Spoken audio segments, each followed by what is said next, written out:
Shuli and her one-year-old daughter are starving. They are among the 10 million people in Bangladesh dependent on handouts from the World Food Programme. But it's only a matter of time before 60% of food relief programs are dropped. The UN agency's budget in Bangladesh is being cut in half due to lack of funding. One can understand the developed nations wish to stabilize their own economies. That has to be a first priority.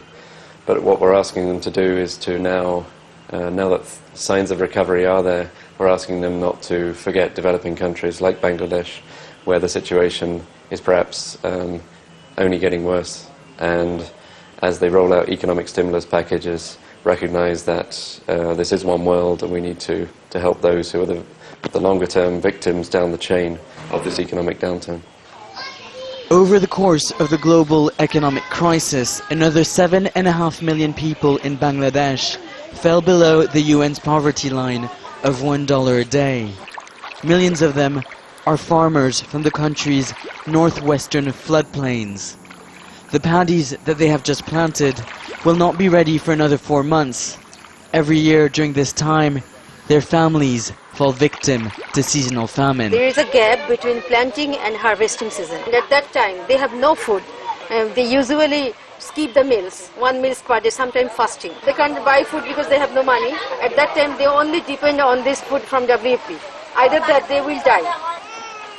In 3 short months, this program will be cut, leaving 3.5 million people who have fallen victim to the seasonal famine to their own devices. Now there's food on the market, but because of the economic crisis, food prices have shot up dramatically.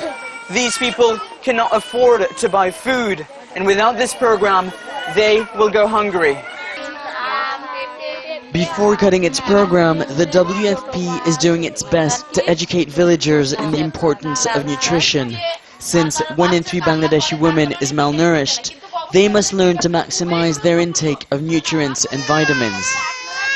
But without actual food aid, the future looks bleak.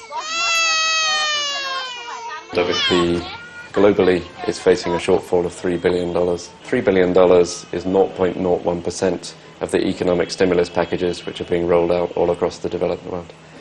That, I think, is a message which absolutely has to pass in Pittsburgh. As world leaders gather to discuss global issues, it remains to be seen whether aid to developing countries continue to be a priority.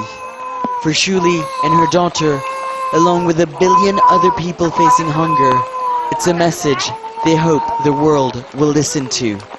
Nicholas Hawk, Al Jazeera, Gayabanda, northwestern Bangladesh.